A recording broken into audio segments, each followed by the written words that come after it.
Hello नमस्ते दोस्तों, this is Raunak sir और मैं आप सबका स्वागत करता हूँ आपके प्यारे प्लेटफॉर्म आलसी इंजीनियर पे। दोस्तों यार, आज मैं हूँ क्लासरूम में और मेरे सामने बच्चे बैठे हुए हैं और हम लोग आज करने वाले हैं M3 ENTC के इन सेमेस्टर के लिए जो यूनिट नंबर 1 है जिसका नाम है लीनियर डिफरेंशियल इक्वेशन, उसकी रिवीजन। ये रिवीजन एकदम क्विक रिवीजन होने वाली है। यहाँ पे आपको कौन सा टॉपिक ज़्यादा करना है, कौन सा टॉपिक स्किप करना है और कौन सा टॉपिक कम करना है, किसको कितना समय देना है, ये सब कुछ मैं आपको इन डिटेल बताने वाला हूँ। आई नो थोड़ी बहुत यूनिट 1 की पढ़ाई आपने की होगी, थोड़ा बहुत तो आपको पता ही होगा। इसको दिमाग में रखते हुए मैं शुरू कर रहा हूँ unit number 1 linear differential equation की रिवीजन। इंजीनियरिंग करना अब हो गया और भी आसान। पुणे यूनिवर्सिटी का न्यूली अपडेटेड 2024 पैटर्न, 2019 पैटर्न और भी कई यूनिवर्सिटीज के fully updated curated PYQ inclusive courses अब आपको दिखेंगे आलसी इंजीनियर के ऐप पे। भाई 2 लाख से ज्यादा बच्चे ऑलरेडी जुड़ चुके। आप किस बात का वेट कर रहे हो? जल्दी से join us now, link in the description. Thank you. चलिए बात करते हैं लीनियर डिफरेंशियल इक्वेशन की, जो कि आपका यूनिट नंबर 1 है। काफी बड़ा यूनिट है। इस यूनिट की कौन सी चीजें करनी है और कौन सी चीजें स्किप करनी है, इसके बारे में हम लोग डिटेल में डिस्कशन करने वाले। देखो यार, बोर्ड पे बहुत सारी चीजें लिखी हुई है, जहां पे आप देख सकते हो जो शुरुआत होती है आपकी यूनिट की वो हो जाती है with the topic known to be as complementary function, जिसे हम लोग क्या कहते हैं, YC।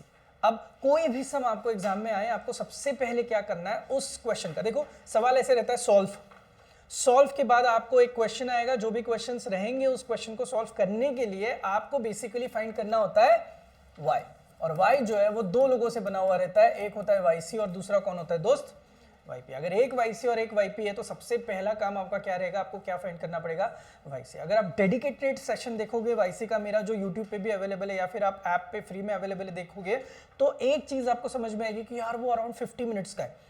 तो पूरा सेशन पढ़ोगे 50 मिनट्स में, सर करना क्या है, सिर्फ YC वाला पार्ट, वो तो आपके पूरे के पूरे सम में से सिर्फ 1 मार्क का पार्ट है। फिर कितनी मेहनत करनी पड़ रही है, तो मैं आपको शॉर्ट में बताता हूँ। देखो भाई, कॉम्प्लीमेंट्री फंक्शन के आपको 4 टाइप्स दिखाई देंगे। कितने टाइप्स दिखाई देंगे? 4 टाइप्स में से सबसे पहला जो टाइप रहेगा वो रहेगा रियल एंड डिस्टिंक्ट रूट। इसका मतलब है अगर आपकी D जहां से आप रूट निकालते हो, रूट की वैल्यू अगर आपकी 2 और 3 आई तो नंबर क्या है भाई, रियल एज वेल एज क्या है, डिस्टिंक्ट है। अगर आपकी रूट की वैल्यू 3 आई तो क्या हुआ, रियल एंड रिपीटेड है। अगर आपकी रूट की वैल्यू 2 + -3 आई, ऐसे कुछ आई, तो इसका मतलब है वो कॉम्प्लेक्स है। 2 + -3 आई, 2 + -3 आया तो ये complex as well as repeated है। अब जितना मैं जानता हूं, आप देखो, आप यहां पे सेफर साइड पे हो। यूजुअली थियरी पेपर में आपको टाइप 4 नहीं आता, तो आप सेफर साइड पे कहां पे हो कि भाई अगर कॉम्प्लेक्स और रिपीटेड देना है तो इनको D की डिग्री जो है वो 4 तक के लेके जानी पड़ेगी। और मैं आपको पहले से बता रहा हूं, ये बहुत बड़ी हिंट है, आपका काम बच जाएगा। आपको किस पे फोकस करना है, डिग्री 2 एंड डिग्री 3 पे। अब बोलोगे सर ऐसे कैसे, सर डिग्री 2 और डिग्री 3 पे फोकस करें, तो फोकस मतलब आपको ज्यादा दिमाग ही नहीं लगाना है, आपको भरोसा रखना पड़ेगा किसके ऊपर, कैल्सी पे। इसका मतलब है आपका कितना भी पुराना, बहुत पुराना नहीं लेकिन कितना भी पुराना कैल्सी हो, वो कैल्सी आपको degree 2 as well as degree 3 तक के आंसर देगा। अब आजकल तो इतने नए कैल्सी आ चुके कि वो डिग्री 4 के भी आपको आंसर्स दे सकते हैं, लेकिन मीनवाइल अपन 2 और 3 किस तरीके से, how to find roots on calculator नाम का मेरा यूट्यूब पे वीडियो है, चाहिए तो वो मैं डिस्क्रिप्शन में लिंक दे देता हूँ। आप प्लीज डिग्री 2 और डिग्री 3 किस तरीके से उसके रूट्स निकलते हैं वो आपको सही से आना चाहिए, और मैंने अपने फिजिकल क्लास में ये सिखाया हुआ है सबको इन डिटेल। अब ये सिखाने के बाद मेरा कहना क्या है कि सर व्हाट इफ डिग्री 4 आया तो क्या करूं। पहली चीज यार, उनका मेन एम्फेसिस आप कितने अच्छे से YC कर सकते हो इसके ऊपर नहीं है, उनका मेन एम्फेसिस है आप कितने अच्छे से YP कर सकते हो इसके ऊपर है। तो डिग्री 4 आने का चांस बहुत रेयर मुझे लगता है, लेकिन आया भी तो भाई उसके सिर्फ 2 वर्जन हो सकते हैं, एक होती है एडजस्टमेंट और दूसरे को हम लोग कहते हैं सिंथेटिक डिवीजन। तो देखो भाई, मेरे हिसाब से you can skip this for now. जब आपको डिटेल्ड पढ़ाई करनी हो तब आप इसको वापस से अच्छे से पढ़ सकते हो। फिलहाल डिग्री 2 आती है क्या कैल्सी पे निकालना, डिग्री 3 आती है क्या कैल्सी पे निकालना, और फिर इनको इंप्लीमेंट करना आता है कि नहीं, that basically ends your complementary function. Understood this. अब सर YC तो हो गया, अब YP में हम लोगों ने क्या करना चाहिए, तो YP का सबसे बड़ा प्लेयर जो कि आपको 70% एग्जाम में आता ही आता है, that is known to be as shortcut method. वैसे तो 3 मेथड है, वाईपी निकालने की shortcut method, general method and variation of parameter वाली मेथड। उसमें से शॉर्टकट मेथड सबसे प्रो मेथड है जो कि एग्जाम में आती ही आती है। तो देखो भाई, टाइटल मैंने यहाँ पे ऑलरेडी ग्रीन कलर में डाल चुका हूँ, named as what, shortcut method मैंने यहाँ पे लिखा हुआ है। अब जैसे ही मैंने यहाँ पे शॉर्टकट मेथड लिखा हुआ है, आप देख सकते हो मैंने यहाँ पे नंबर एफ ऑफ एक्स और हिंट लिखा हुआ है। नंबर का मतलब है केसेस। तो शॉर्टकट मेथड की इनऑल आप सबको अब पता ही चला होगा, थोड़ी बहुत तो पढ़ाई आपने करी होगी। तो टोटल कितने केसेस है भाई साहब? 7। अब 7 में से किसको काटना है, किसको कम करना है, इन चीजों पे पहले बात करते हैं, फिर मैं आपको ये पूरा का पूरा बताता हूँ। अगर आप ओवरऑल सारी चीजों पे चेक करोगे तो आपको यहाँ पे नंबर 6 दिखाई दे रही, केस दिखाई दे रही है। तो ये आपको फॉर नाउ क्या करनी है, स्किप करनी है। सर लेजिट रीजन दो हम लोगों ने क्यों स्किप करनी चाहिए अगर हम लोगों को एग्जाम में आया तो? भाई इसके जो सम्स है ना, उसकी लेंथ बहुत ज्यादा है। एक तो आपको हर एक समय वाईसी फाइंड करना होता है, उसके बाद वाईपी फाइंड करने के लिए इतनी इसकी लेंथ है। तो अगर आपका सम 8 मार्क, 6 मार्क, 7 मार्क के लिए आता ना, तो मैं समझ सकता था कि आपको केस नंबर 6 का सम पूछा जाएगा। लेकिन आपको और मुझे दोनों को पता है आपका सम जो पूछा जाता है वो कितने मार्क्स के लिए पूछा जाता है? 5 मार्क के लिए। आप डेडिकेटेड 1 मार्क हटा दो जो कि आपके वाईसी के लिए रहेगा, तो वाईपी के लिए आपको 4 मार्क्स है। 4 मार्क्स की लेवल का ये नहीं है इसकी लेवल, बल्कि ज्यादा है, इसलिए ये एग्जाम में नहीं पूछा जाता है यूजुअली। अब 7 में से 1 हटा, 6 हो गए। उसके साथ साथ आप अगर इस केस नंबर 3 को देखोगे तो यहाँ पे इनके हिंट में देखोगे तो आपको बहुत सारी चीजें समझ में आ जाएगी। आई थिंक मेरी वजह से ये हट गया था, मैं वापस दिखाता हूँ। D square is equal to क्या लिखा है? Minus a square. D square is equal to क्या लिखा है? ए स्क्वायर। 1/d दिखा तो क्या करो? इंटीग्रेशन करो, और जरूरत पड़ी तो क्या करो? रैशनलाइज करो। इसका मतलब ये है कि आप अगर यहाँ पे जस्ट सेकेंड, हाँ, आप अगर यहाँ पे नंबर 3 को देखोगे तो यहाँ पे साइन हाइपरबोलिक ax और कॉस हाइपरबोलिक ax है, ये नंबर 2 का भाई है। इसका मतलब है by one get one scheme में आता है। इसका मतलब इसका डिटेल पढ़ाई करने की जरूरत नहीं है, ये तो करना ही नहीं है। इसका मतलब है 7 में से 2 हटे, बचे कितने? 5 केसेस। अब 5 केसेस में से एक एक केस के बारे में मैंने डिटेल में लिखा हुआ है। पहली केस जहां पे आपको f of x is equal to क्या मिलता है? ई रेस टू एक्स या फिर ए रेस टू एक्स या फिर कांस्टेंट। उसमें से भी ए रेस टू एक्स ज्यादा नहीं आता है, बट यार रहना चाहिए, अपने को आना चाहिए। जब ई रेस टू एक्स होगा तो आपको पता है ओवरऑल शॉर्टकट मेथड हो या फिर आपकी वेरिएशन ऑफ पैरामीटर हो या फिर जनरल मेथड हो, थीम ही वही है कि आपको जो डी अंकल दिखाई देते हैं ना, जो आप यहां से निकालते हो ना, डी की वैल्यूज वगैरह निकाल के वापस डी रहता ही रहता है, वो डी आपको किसी भी तरीके से हटाना है। सो डी को हटाओ, मार्क्स लेके जाओ, ये अपनी स्कीम रहेगी। उस स्कीम के तहत आपको जब केस नंबर 1 पे डील करना है तो e to the power x में आपको d की जगह पे रिप्लेस करना है a को, a to the power x के लिए आपको d की जगह पे log a सब्स्टिट्यूट करना है। और ये सबसे इंपॉर्टेंट प्लेयर जहां पे भी आपको कांस्टेंट दिखाई देगा, 5, 10, 3/2, 4/3 जो भी वैल्यू दिखाई देगी, उसका जब d आपको हटाना होगा तो आपको d की जगह पे डायरेक्टली क्या सब्स्टिट्यूट करना है दोस्तों? 0 सब्स्टिट्यूट करना है। मजा आया? अब केस नंबर 1 बहुत ज्यादा इजी है, लेकिन केस नंबर 1 में एक प्लेयर है जिसके बारे में आपको बहुत अच्छे से पता होना चाहिए। उस प्लेयर का नाम मैं आपको बताता हूं, उसे कहते हैं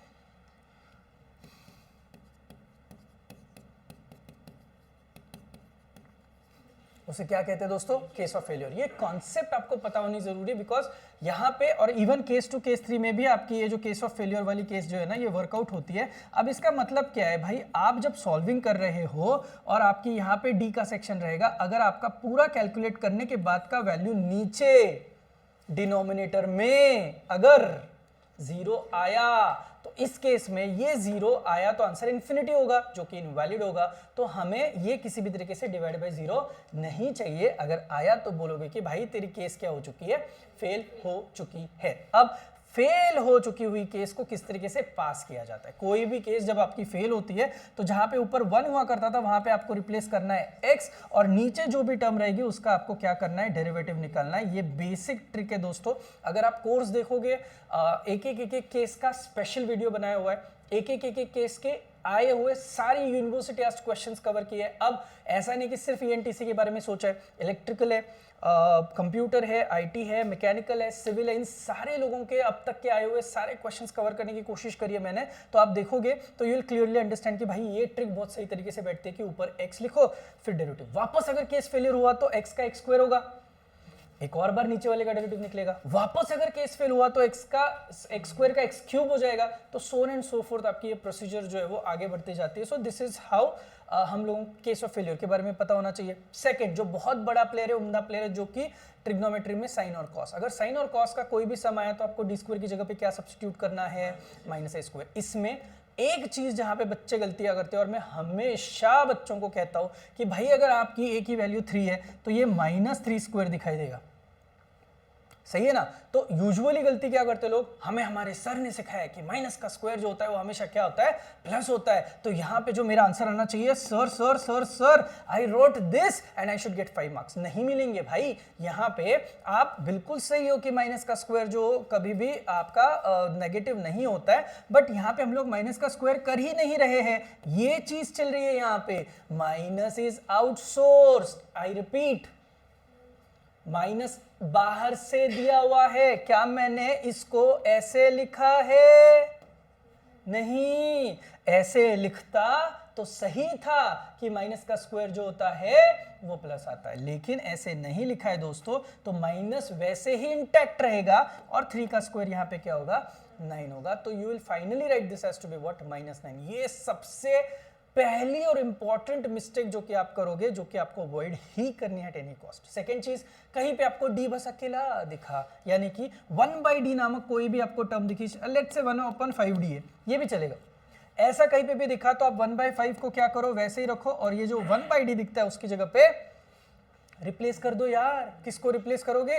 इंटीग्रेशन की साइन को। तो ये वन ऑफ द आपका हिंट है। और इसके बाद का हिंट मेरे लिए बहुत प्यारा है। फॉर एग्जाम्पल 1/5d अभी लिखा था ना, उसके साथ अगर ऐसा है तो यू कैनॉट सेपरेट 5d अलग से और 1 अलग से। In that case what you have to do is, अगर ऐसा आया तो आपके पास बस एक ही ऑप्शन है जिसे हम लोग कहते हैं रैशनलाइजेशन आपको करना पड़ेगा। And in order to go for it आपको ऐसे रैशनलाइज करना पड़ता है, 5d - 1, 5d - 1। अब आप मुझे ये भी बोल सकते हो, यार आप तो बोल रहे थे d को हटाओ मार्क्स लेके जाओ, यहाँ पे तो आप d लोग बढ़ा रहे हो। भाई अनफॉर्चुनेटली अपने पास कोई ऑप्शन नहीं है, हम लोग यहाँ पे ना आगे बढ़ने के लिए एक स्टेप पीछे जा रहे हैं। एक d का एलिमेंट बढ़ा के हम लोग उसको d² में कन्वर्ट करके वापस d² को रिप्लेस करना चाहते हैं, किसमें, -a² में। जितना मैंने केस 2 के बारे में बोला, एग्जैक्ट डिट्टो कॉपी पेस्ट मैं कहना चाहता हूं केस नंबर 3 के बारे में। बस वहां पे चेंज क्या करना है, आप ही का फायदा है। जहां जहां पे d² है वहां पे सिर्फ क्या होगा, पॉजिटिव वाला स्क्वायर होगा। मतलब यहाँ पे तो वो भी दिक्कत नहीं है। अब आप लोग कहां पे और गलती करते हो बताता हूं। सर मुझे कॉन्सेप्ट तो पता है, लेकिन वहां पे क्या हुआ पता है, मुझे साइन का इंटीग्रेशन ही याद नहीं आया, मुझे कॉस का इंटीग्रेशन ही याद नहीं आया। देखो भाई 4 लोग हैं इस सेक्शन तक के जो कि आपको आने चाहिए थे, तो वो 4 लोग जो है वो है sin ax का इंटीग्रेशन, cos ax का इंटीग्रेशन एंड d/dx ऑफ 2 लोग है, एक है sin ax and d/dx of क्या आना चाहिए। ये बेयर मिनिमम आपकी अब तक की प्री रिक्विजिट रहेगी जो कि आपको कंपलसरी आनी चाहिए when it comes to case number 2 and 3। Are you guys getting my point? अब 1 2 3 तो मैंने आपको एक्सप्लेन कर दिया। केस नंबर 4 के लिए जब आप लोग जाएंगे तब आप देखो यहाँ पे हमेशा पॉलिनोमियल रहेगा, यहाँ पे हमेशा x⁻m वाला एलिमेंट रहेगा, x² x³ x⁴ x² + 2x + 1, ऐसे अजीब से सारे लोग रहेंगे। तो ये जो सारा इनकी इक्वेशन या फिर पॉलिनोमियल वाला पैटर्न रहेगा, ये हम लोग डील करेंगे कहाँ पे करेंगे, केस नंबर 4 में, जहाँ पे आपको सबसे पहले इंट लिखनी पड़ेगी जो कि क्या है, बाइनोमियल सीरीज। भाई आप जब 1 2 3 कर रहे थे ना, तब देखो डायरेक्ट डी के रिप्लेसमेंट्स थे, लेकिन जैसे ही आप केस नंबर 4 में आए आपके साथ धोखा होना शुरू हो गया, क्योंकि यहाँ पे आपको अब किसको यूज करना है, बाइनोमियल सीरीज। यार बहुत प्यारी है बाइनोमियल सीरीज, उसकी ट्रिक आपको पता होनी चाहिए। 2 ही वर्जन यूज होते हैं, ओरिजिनल बाइनोमियल सीरीज तो लगती नहीं है। ओरिजिनल क्या है पता है, a + b raised to n वाली। तो ये अभी हम लोगों को सीखना ही नहीं है, हमें बस ये 2 लोग पता होने चाहिए। देखो दोनों के पावर में कौन है, देखो पहले तो रेस्ट टू -1, तो सिंपल चीज है, रेस्ट टू -1 पे अपने को खेलना है। रेस्ट टू -1 का मतलब इनडायरेक्टली अगर मुझे इसे लिखने के लिए बोलोगे तो ये ऐसा दिखता है, ऐसा था तो ऐसे ऊपर चढ़ा, सही है ना, ये ऐसा था तो ऐसे आपका ऊपर चढ़ा, अंडरस्टूड। अब जब आप ये 2 लोगों को वर्कआउट करोगे फॉर्मूला वाइज देखोगे तो इनका नोटेशन सेम है, 1z z² z³, 1z z² z³, सही बोल रहा हूं ना मैं।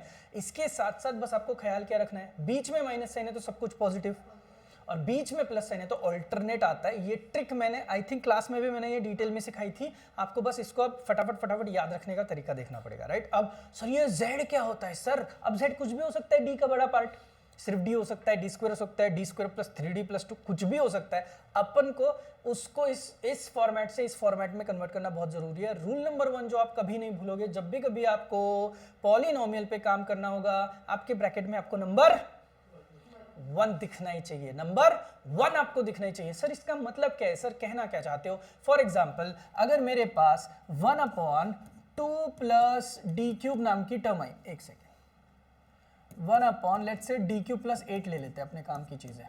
1 अपॉन क्या लिखा मैंने, डी क्यूब प्लस 8। अब मुझे बताओ, यहाँ पे मुझे पता है पॉलिनोमियल है, तो पॉलिनोमियल है तो मुझे ये चीज पता है कि मुझे अब बाइनोमियल सीरीज यूज करनी। इसका मतलब है ब्रैकेट में दोनों बाइनोमियल सीरीज का जो फॉर्मूला है उसके ब्रैकेट में कौन है, 1 है, तो मुझे 1 लाना है। 1 कैसे लाएंगे सर?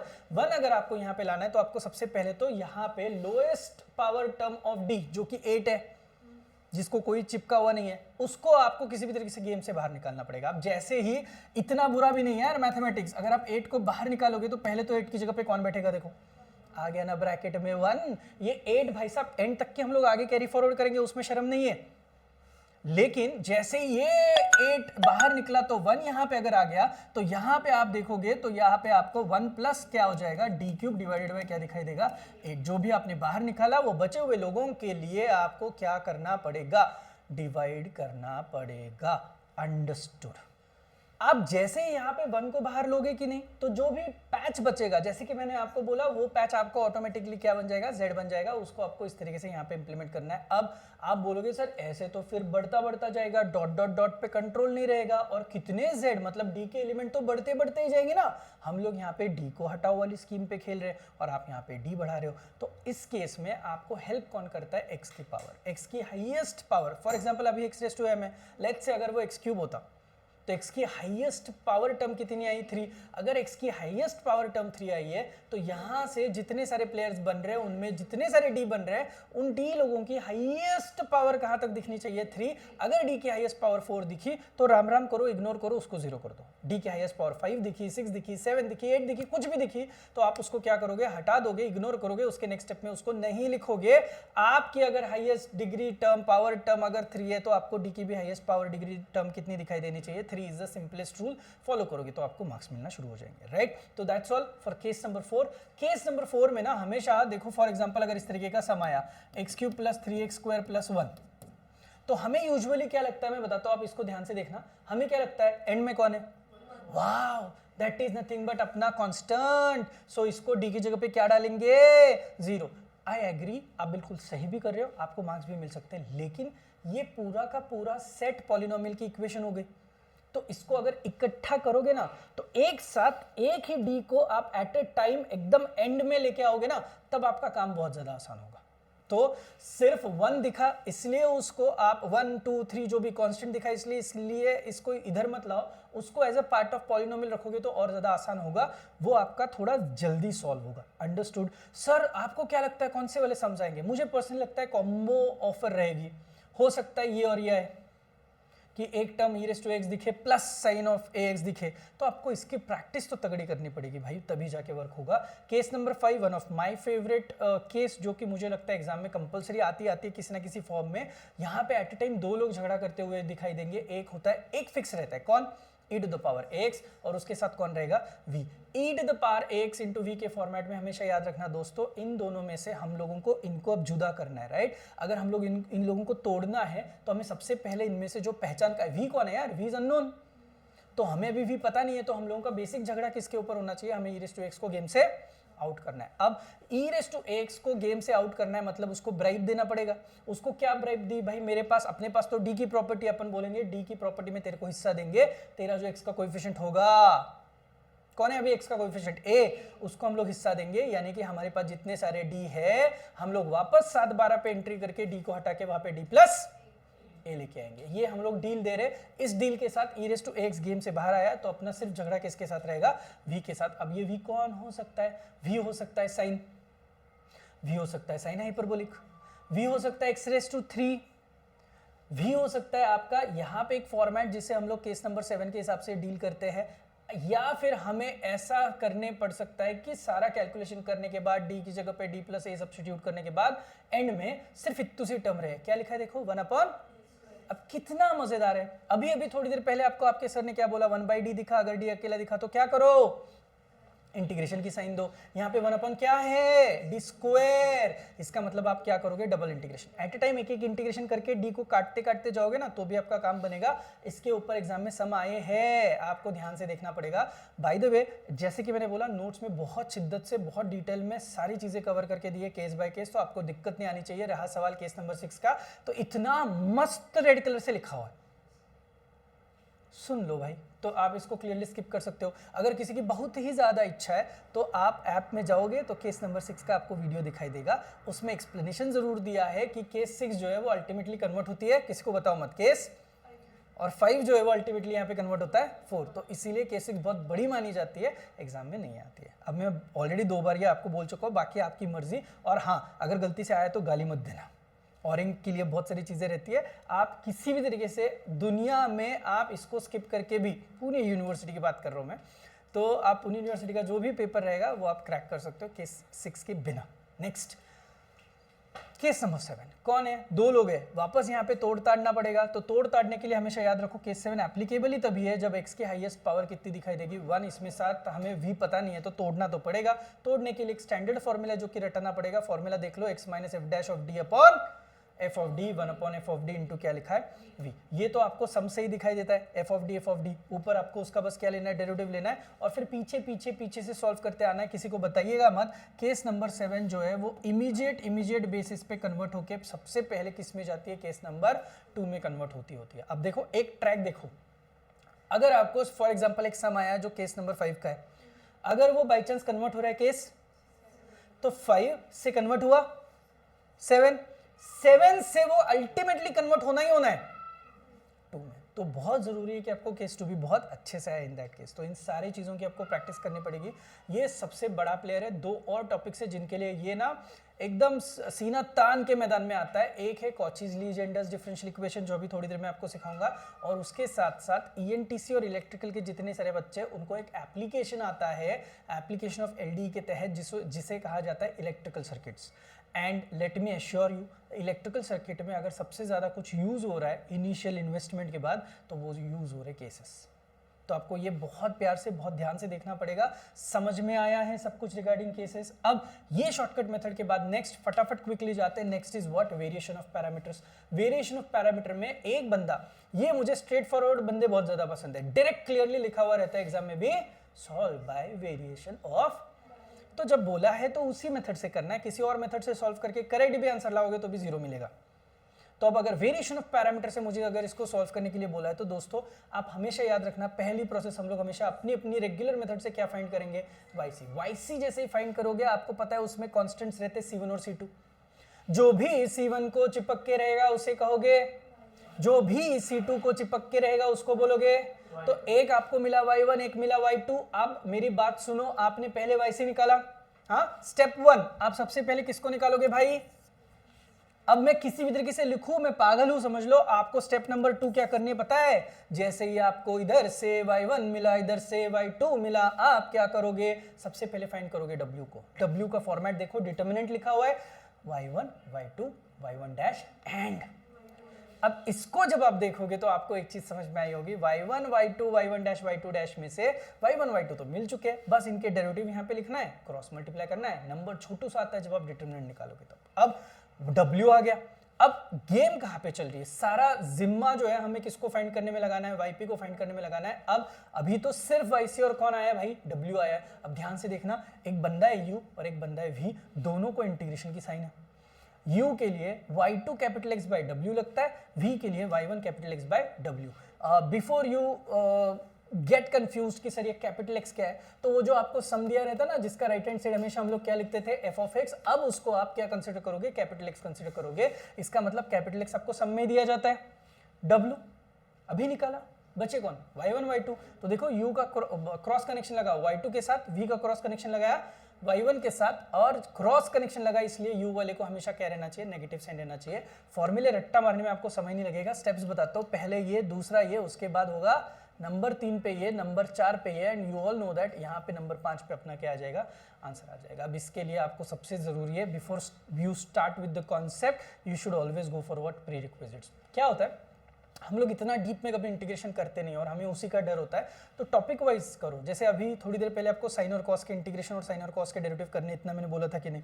डिट्टो आप यहाँ पे देखो, tan x का इंटीग्रेशन जो कि आपका log ऑफ sec x आता है, cot x का इंटीग्रेशन जो कि आपका log ऑफ sin x आता है, 1 upon x square 1 upon x cube के इंटीग्रेशन आपको करने पड़ेंगे। और इसके साथ साथ जो भी कुछ है, कभी uv रूल लगेगा, कभी f dash of x upon f of x लगेगा, जो भी कुछ लगेगा वो मैंने अपने वीडियोस में, पीडीएफ में एकदम शुरुआती अगर आप कुछ स्लाइड देखोगे तो प्री रिक्विजिट का टाइटल लिखा है, टॉपिक वाइज दिया है यार, आपको आसान जाए इसलिए मैंने डिटेल में आपको सारी चीजें नहीं बताने की कोशिश करी है।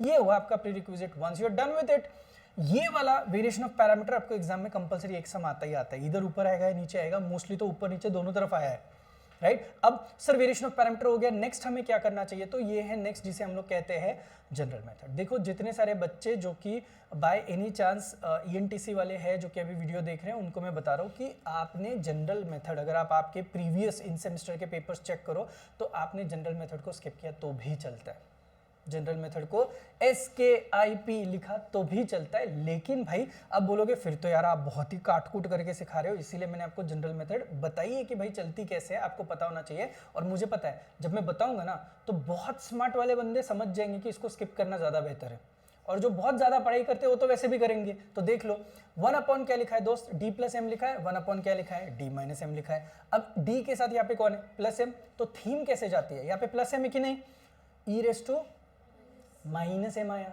तो यहाँ पे हो गई खुन्नस। अब यहाँ पे खुन्नस के चक्कर में बाद में उसको सेल्फ रियलाइजेशन हुआ, इसको मिरर इमेजिन करो, इसको क्या हुआ, सेल्फ रियलाइजेशन हुआ, तो e raise to minus m x का यहाँ पे क्या हो गया, e रेस टू चुपचाप एम एक्स हो गया। अप्लीकेबल किसके ऊपर है, एफ ऑफ एक्स के ऊपर है, और यहाँ पे डी एक्स आया। सेम चीज आप नीचे अप्लाई करो, डी के साथ है माइनस एम, अब माइनस एम लिखना चाहिए था, खुन्नस में क्या लिखा, प्लस एम लिखा, फिर मिरर सेल्फ रियलाइजेशन, समझा, और यहाँ पे कौन आया, F of x D x. अब आप और मैं दोनों जानते हैं जब इसके सम्स आएंगे तो आपको ये इंटीग्रेशन तो खुरेद के सॉल्व करना ही पड़ेगा।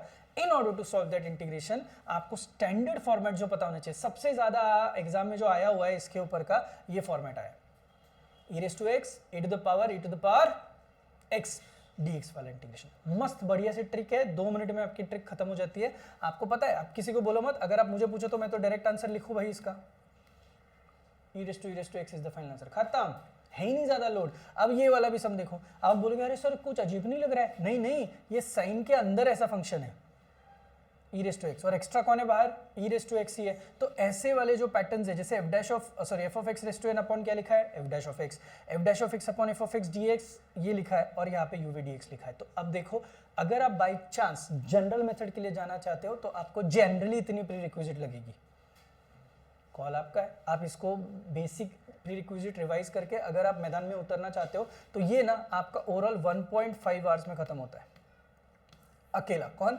General method. अगर आपके पास समय है तो मैं आपको बिल्कुल ये नहीं बोलूंगा कि स्किप करो, समय नहीं है तो आपको पता है क्या करना है। तो प्लीज अंडरस्टैंड दिस। ये थी आपकी जनरल मेथड, जिसमें से मुझे प्रो वाले समझो लगते वो पहले 2 में आते ही आते आपके, ये 2 जो है ना ये बहुत इंपॉर्टेंट है। Done.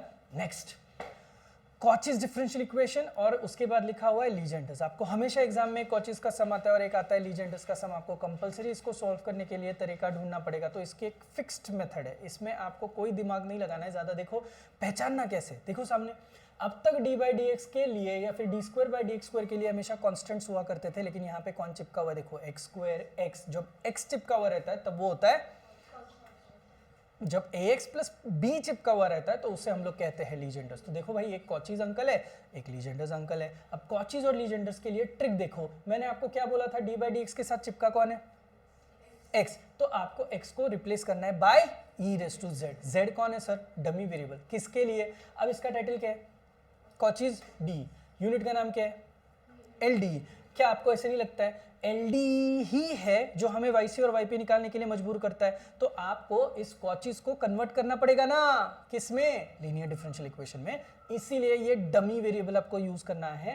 Put x is equal to क्या बोला है, e raise to z, log x is equal to z होगा। हाँ, ये 2 लोग बहुत जरूरी। देखो x dy बाई डी जो रेडीमेड है इधर, उसकी जगह पे रिप्लेस करो x square D square y by d x square readymade है इधर, उसकी जगह पे रिप्लेस करो d into d minus 1 into y. और एक बात सर, जैसे सम चेंज होगा ये सब्स्टिट्यूशन चेंज होंगे क्या? नहीं, ये 5 लोग प्राइमा फेसी फिक्स्ड है, 4 लोग जो भी, तो आपको इसको बिल्कुल चेंज नहीं करना है। यानी कि कॉचीज के ये 4 लोग फिक्स ही होने चाहिए। अब मुझे बताइए, यहाँ पे डी बाई डी एक्स को चिपक के कौन था जो परेशान कर रहा था, एक्स। यहाँ पे डी बाई डी एक्स को चिपक के कौन है, तो आपको उसी को e raised to z, then taking log both the sides करना है। अब इसके साथ जो dy by dx है उसका रिप्लेसमेंट देखो, यहाँ पे क्या कर रहे थे आप लोग, dy, यहाँ पे dy ही है, लेकिन x को कोएफिशिएंट है तो उसको इज्जत देने के लिए हम लोगों ने यहाँ पे क्या लिखा है, a। सिमिलरली इस बंदे को देखो, यहाँ पे d into d minus one into why he है, लेकिन हम लोगों को इसको स्क्वायर के फॉर्मेट में तो इज्जत देने के लिए हम लोगों ने यहाँ पे क्या लिखा है,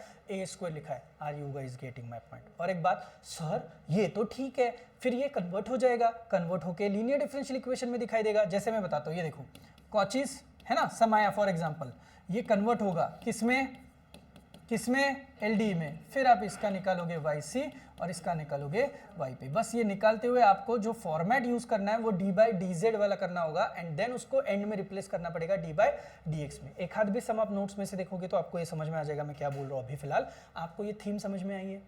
और एक बात, सर मैं ये कन्वर्ट ना करूँ तो, अगर तू कन्वर्ट ही नहीं कर पाएगा तो वाई सी और वाई पी निकालेगा कैसे?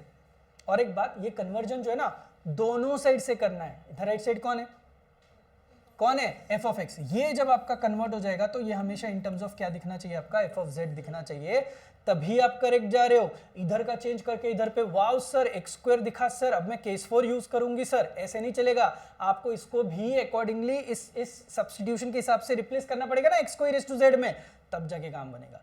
समझ में आ रहा है? तो जैसा कॉचीज है वैसा लीजेंडर्स है। मुझे लगता है लीजेंडर्स कॉचीज का बड़ा भाई है, लीजेंडर्स कॉचीज का। अगर आप इसके 3-4 सम्स करोगे तो ये सिर्फ देख के गए तो भी चलेगा। एक्स्ट्रा इसका सर में बैठी 5 इसके किए 5 उसके किए तो तू पागल है, मत कर। ये इसके आपको सम नहीं किए तो भी चलेंगे, या फिर इसके 2 करो, इसके रीड कर लो, इसके 2 करो, इसके रीड कर लो, आपको जो सही लगे आप उस हिसाब से जाओ। और जो भी 2 सम सॉल्व करोगे कोशिश करो कि वो आपके ऑलरेडी एग्जाम में आए हुए सम्स PYQs बिना देखे आप सॉल्व करने की कोशिश करो, फायदेमंद होगा आपके लिए। डन। तो देखो इस सेक्शन में मैंने आपका वाईपी वाला पार्ट भी कवर किया, साथ में कॉचीज और लीजेंडर्स को भी हम लोग क्या कर चुके, कवर कर चुके हैं। 3 बेसिक टॉपिक आपके बचे हुए, एक का नाम है साइमल्टेनियस डिफरेंशियल इक्वेशन, दूसरे का नाम है सिमेट्रिकल साइमल्टेनियस, एंड तीसरे का नाम है एप्लीकेशन। तो दोस्तों पहले ही बता रहा हूँ, जानबूझ के बता रहा हूँ आपको कि ये जो साइमल्टेनियस ये जो आपको दिखाई दे रहा है, ये आपको क्लियरली क्या करना है दोस्तों, स्किप करना है। अब क्यों स्किप करना है? क्योंकि आपको ऊपर एक क्वेश्चन और नीचे एक क्वेश्चन आता है, 5-5 मार्क का जो बचा हुआ है। तो एक आपका रहेगा सिमेट्रिकल साइमल्टेनियस इक्वेशन पे, और एप्लीकेशन है अपने सिलेबस में ईएनटीसी और इलेक्ट्रिकल के लिए। तो आप देखोगे तो ईएनटीसी वालों आपको इलेक्ट्रिकल सर्किट वाले एप्लीकेशन पे सम आता ही आता है। अगर आप कोई बड़ा सारा वर्ड प्रॉब्लम पढ़ने की कोशिश करोगे तो उसे ही कहते हैं एप्लीकेशन वाला सम, राइट। अब इनको हमें कैसे डील करना है, तो सबसे पहले तो आप साइमल्टेनियस डी वाला जो टॉपिक है, जो और नोट्स में देखो भाई, यहाँ पे मैं कितनी भी बकवास करूँ, नोट्स में मुझे प्योरली सब कुछ डिटेल में सिखाना ही पड़ता है, क्योंकि सिर्फ आप ईएनटीसी या फिर इलेक्ट्रिकल की बातें नहीं चल रही है, सारा सब कुछ सिलेबस तो मुझे सिखाना पड़ेगा। तो अगर आपको बाई चांस पढ़ना भी है तो ये सब प्री रिकॉर्डेड में और लाइव में आपको दिखाई देगा। बट द फैक्ट इज क्या नहीं करना ये बहुत ज़्यादा जरूरी है जब आप तैयारी कर रहे हो, क्या कम करना है ये भी आपके लिए बहुत ज़्यादा जरूरी रहेगा, right. Symmetrical simultaneous differential equation के 2 टाइप्स है, एक जिसे कहा जाता है मेथड ऑफ ग्रुपिंग, दूसरे को मेथड ऑफ मल्टीप्लाइज। मेरा तो बहुत सारा सजेशन इसमें ये रहेगा, इसमें से बहुत सारे सम्स ऐसे कि जो कि मुझे पर्सनली लगते हैं कि आप लोगों ने क्या करते जाना चाहिए, रट्टा मार के जाना है। और कितना सर फिर तो मैं पागल हो जाऊंगी इतना रट्टा मारूंगी, तो ऐसे अगर आपको लग रहा है तो आपको क्या करना है, आप बस इसके लिए मेरी रिक्वेस्ट रहेगी, नोट से ज़्यादा कुछ मत करो। जितना नोट्स में दिया है उतना आपको रटना है। जो भी आपको जहाँ पे दिक्कत आती है, वैसे तो मैंने ये सब डिटेल में सिखाया हुआ है आपके बैच को, बट द फैक्ट इज कभी कभी क्या होता है कि सर याद ही नहीं रह रहा है सर, जैसे ये क्लियर कट आपको पता है हिंट क्या देता है, सॉल्विंग की प्रोसीजर क्या है, लेकिन यहाँ पे ना वो हिंट से काम नहीं चलता है। यहाँ पे आपको वो कॉन्सेप्ट ना उसका क्या बोलते हैं, एक शातिर वाला दिमाग लगा के उसको याद रखना पड़ता है। तो ये दोनों मेथड ऑफ ग्रुपिंग, जहाँ पे बेसिकली क्या होता है पता है आपका, फॉर एग्जांपल यहाँ पे dx है और फॉर एग्जांपल यहाँ पे dy, तो 2 अच्छे स्मार्ट दिखने वाले जो बंदे रहते हैं, जैसे कि xy ले लूँ और यहाँ पे लेट्स से इधर पे ले लेता हूँ मैं y स्क्वायर और यहाँ पे लेता हूँ x क्यूब। अब इधर देख लेना, अब यहाँ पे एक और भी होता है बंदा dz नाम का, ठीक है, लेकिन ये बहुत बड़ा रहता है, अजीब रहता है। तो आपको पता है आप क्या करना है, आपको सबसे पहले ये जो इस तरीके का समय, इसे कहते हैं मेथड ऑफ ग्रुपिंग से आप इसको सॉल्व कर सकते हो। कैसे पता चला, अच्छे दिखने वाले बंदे उनको ग्रुप करो। तो ग्रुप मतलब सबसे पहली जोड़ियां किसके साथ लगेगी, इसके साथ। इसका कुछ तो सॉल्यूशन रहेगा जो इक्वल टू क्या होगा, C1। एक सॉल्यूशन के आपको 2.5 मार्क्स मिले 5 में से। ये सॉल्यूशन इस तरीके से आता है कि इधर जो टर्म बनती है वो इधर पे कहीं ना कहीं रेडीमेड बननी चाहिए, होनी ही चाहिए। रादर इधर के टर्म को ऑब्जर्व करके इधर की टर्म रेडी करो। जैसे यहाँ पे कोई xy स्क्वायर प्लस z बैठा है, समझ रहे हो आप लोग मेरी बात। तो यहाँ पे ऐसे बनाओ, इसको बनाओ ऐसे मस्त। तो ये जब ऐसे बनेगा ना तो आपका काम इधर आसान क्या होगा, dz के नीचे 3 वेरिएबल है, dz के नीचे अपने को सिर्फ z चाहिए, तो ये पूरा का पूरा टर्म वेरिएबल ना बनते हुए कांस्टेंट बनेगा। आप इसकी जगह पे c1 लिख के समथिंग बाय समथिंग को आप लॉग में कन्वर्ट कर सकते हो और आपका सम सॉल्व कर सकते हो। अब समझ में आया कितना स्मार्टनेस आप यहाँ पे यूज कर सकते हो। So this is what I want कि आप ये चीज किस तरीके से करनी है ना, इसके ऊपर थोड़ी मेहनत करो। हाँ थोड़ा टफ है, कभी कभी ऐसे लगता है कि शायद ये मेरा फोर्टे नहीं है, ऐसे आपको लग सकता है। हाँ मुझे पता है, इसलिए मैंने आपको एक अच्छा ऑप्शन दिया, आप इसको याद रख सकते हो चीज़ों को, राइट। ये रहा आपका मेथड ऑफ ग्रुपिंग। एक बहुत सही तरीका है जिसे हम लोग कहते हैं मेथड ऑफ मल्टीप्लायर्स, जहाँ पे बहुत सही रहता है। जैसे कि अभी मैंने इसका एक्सप्लेनेशन आपको दिया, इसके साथ एक और बंदा बताता हूँ मैं, dx upon something, dy upon something and dz upon something. यार ये सेट ही ऐसे इस तरीके से रहता है, x minus y, y minus z और let's say z minus x. अब यहाँ पे अगर आप देखोगे तो आपको इतना मजा आएगा देख के, ना कोई सेम दिख रहा है, ना कोई स्मार्ट दिख रहा है, ना कोई अलग है। तो यहाँ पे ये सारा सब कुछ इक्विवेलेंट टाइप में जब दिखाई दे रहा है तो आपको पता है अगर मैं डिनोमिनेटर किसी तरीके से जीरो कर पाऊँ तो मेरे को ये सारा का कंक्लूजन ऐसे दिखाई देगा, dx plus dy plus dz upon zero दिखाई देगा ना। तो ये जीरो का मतलब यहाँ पे इन्फिनिटी नहीं होगा, नीचे जीरो किस तरीके से आएगा इसके आपको एफर्ट्स लेने पड़ेंगे इसके लिए। जैसे कि फॉर एग्जांपल अभी देखो एडिशन करूँ तो x को माइनस एक्स कट रहा है, माइनस जेड को प्लस जेड कट रहा है, y को माइनस वाई कट रहा है। तो आपको पता है कि आपको नीचे ऊपर किससे मल्टीप्लाई करने का है, 1 1 1 से। तो 1 1 1 इज नथिंग बट आपका इस केस में क्या हो गया, आपका मल्टीप्लायर हो गया। तो इस तरीके से मल्टीप्लायर्स आपको फाइंड करने पड़ते हैं। यूजुअली एक लॉट होता है जहाँ पे यूजुअली सिर्फ नंबर्स मल्टीप्लायर्स रहते हैं और एक जगह पे एक्स वाई जेड होता है, 1 upon x, 1 upon y, 1 upon z रहता है, x y square z cube होगा, कुछ भी कॉम्बिनेशन होता है। सम्स करोगे ना कुछ सम्स तो आपको वो ना 2 बार प्रैक्टिस करनी पड़ेगी। मतलब मुझे पर्सनली लगता है इसके लिए अगर आप 1.5 आवर डेडिकेटेड दोगे तो ज्यादा बेहतर रहेगा। रादर आई वुड सजेस्ट जो आप बाई चांस इधर सोच रहे हो देने का, समझ में आ रहा है। तो सिंपल चीज आप याद रखना, आप यहाँ पे मेहनत करो क्योंकि वो औरिंग के लिए आपको 5-5 मार्क्स के लिए आने वाले हैं, तो आपके मार्क्स नहीं जाने चाहिए इसके लिए, राइट। ये था आपका सिमेट्रिकल वाला। And the next and the best part is nothing but electrical circuit. Electrical circuit जो है ना, इसे हम लोग कहते हैं मिराज। मिराज मतलब मराठीत त्याला मृगजळ म्हणतात, कि दूर से देख रहे थे तो वहाँ पे आपको पानी लगता है, दिख रहा होता है, लगता है कि पानी है। जैसे जैसे आगे बढ़ते हो वैसे हाईवे पे दिखता है, देखो हम लोग को वैसे ये जब आप दूर से देखते हो हमको और चार लाइन का तो पूरा क्वेश्चन ही लिखा हुआ है, लेकिन मैं आपको बता दूं इतना कचरा रहता है ना। ये होती है आपकी स्टैंडर्ड इक्वेशन, खुद देख लेना और मुझे बता देना ये आसान क्यों है। देखो सबसे पहले तो आपको बोलेंगे LC नामक सर्किट है। L stands for inductance and C stands for capacitance. तो इंडक्टर और कैपेसिटर से बना हुआ आपका सर्किट है LC सर्किट। उस सर्किट का ये बेसिक इक्वेशन रहता है, this is drop across inductor, drop across capacitor and this is EMF voltage. अब आपको भी पता है I current is rate of flow of charge, तो ये dq/dt रिप्लेस हुआ यहाँ पे, तो ऑलरेडी d/dt है तो ये d²q/dt² हो गया। अब 1/c है, L नीचे लाया तो 1/ कितना हो गया, LC। आप पहचानते हो, मैं भी पहचानते हो, एंगुलर फ्रीक्वेंसी जो होती है दैट इज 1/√LC होती है। सही बोला मैंने? तो अगर आप ओमेगा² बोलोगे तो 1/ क्या आएगा दोस्त, LC आएगा। अब मुझे बताओ ये 1/LC की जगह पे मैं डायरेक्टली ओमेगा² सब्स्टिट्यूट कर सकता हूँ। अब आपको पता है, मुझे पता है d/dt हटाओ, रूल तो आपको भी पता है कि d/dt को हम लोग क्या रिप्लेस कर सकते हैं, कैपिटल D कर ही सकते हैं। बताओ अब ये इतना स्मार्ट दिखना शुरू हो जाएगा ना, आप मुझे बोलोगे अरे सर क्या मस्त मजा आ रहा है। देखो सही लिखा है क्या, कोई भी रहने दो इधर। अब मुझे सच में बताना, क्या ये आपको लीनियर डिफरेंशियल इक्वेशन दिखाई दे रही है? बिल्कुल दिखाई दे रही है। मुझे बताओ क्या आप इसका, जैसे आप वहां पे YC और YP निकाल रहे थे, यहां पे आपको इसका तो QC और QP निकाल सकते हो। रादर QC तो बहुत प्यारा है, ये d² = -ω² होगा, प्लस माइनस, मतलब इसका d पता है क्या आएगा, 0 ± ω आएगा। आप इतना खुश हो जाओगे। देखो ये कौन सा पैटर्न हो गया आपका, जितना मैंने सिखाया उसके हिसाब से ये कॉम्प्लेक्स वाला हो गया ना वर्जन। तो e⁻⁴x अल्फा 0 हो गया, रियल पार्ट 0, तो ये सिर्फ आपका आएगा cos ωx plus sign cos ωt plus C2 sin ωt के हिसाब से आपको आंसर आना शुरू हो जाएगा। भाई इतना बुरा नहीं है, आप समझ रहे हो ना मेरी बात। तो ये आपको इमीडिएट आना शुरू हो जाता है। एक बार का ये आ गया, फिर आपको इसका क्या निकालना पड़ेगा, QP। अब बोलोगे ऐसे कैसे निकालूंगी, मुझे कैसे पता चलेगा, क्या यूज करना है। तो भाई ये कौन है, पर्टिकुलर इंटीग्रल की मेथड है। 3 मेथड्स है, उसमें से मैंने आपको क्या बोला था, शॉर्टकट मेथड ही यहाँ पे। अब यहाँ पे मस्त तरीके से e⁻² बैठा होगा, केस 1, साइन बैठा होगा, case 2, x raise to something बैठा होगा, केस 4 जो भी आएगा उस हिसाब से आप यहाँ पे इंप्लीमेंट करके आगे बढ़ोगे। अंडरस्टूड। इतना सब कुछ होने के बावजूद यहाँ पे आपको करंट भी फाइंड करना पड़ता है। क्या फाइंड करना पड़ता है? करंट। अब करंट मतलब क्या? अभी तो बात हुई Q is made up of QC plus QP। जो भी Q आएगा उसका आप क्या निकालोगे भाई? dQ बाई dt निकालोगे। तो ये इक्वेशन 1 का Q और I जो होगा वो इक्वेशन 2 से मिलेगा, यहां से निकलेगा C1 और यहां से दो इक्वेशन से दोनों निकलेंगे। एप्लीकेशन का मतलब होता है उनको C1 और C2 के आंसर से मतलब है। आपको C1 और C2 निकाल के देने कुछ इस तरीके से। अंडरस्टूड। और एक बात, ये जानबूझ के मैंने अलग पेज पे लिखा है, इसको ओरिंग ये आता है। किसको? साइमल्टेनियस सिमेट्रिकल को ओरिंग में क्या आता है? आपको ये आता है। अब मैंने आपको जानबूझ के यहाँ पे बोला है 1.5 आवर। सच बताओ इधर पे भी इतना इनफ है, मोर देन इनफ है। तो अगर आपको सेफर साइड खेलना है ना, तो मैं बताता हूँ 1.5 और 1.5 जो है वो आप यहाँ पे 3 घंटा पढ़ाई कर लो इस चीज का। शॉर्टकट मेथड पे ज्यादा फोकस कर दो आपका, और वेरिएशन ऑफ पैरामीटर ये आ जाएगा। कॉचीज लीजेंडर को भी ज्यादा समय नहीं लगता है। तो ओवरऑल मुझे पूछोगे तो I can simply say that 7 से 8 घंटों में आपका ये यूनिट 1 अच्छे से हो सकता है, नोट से करोगे तो। राइट। अब रहा सवाल सर मुझे कुछ कुछ चीजें पहले से आती है, तो धीरे धीरे आपका टाइम कम हो जाएगा।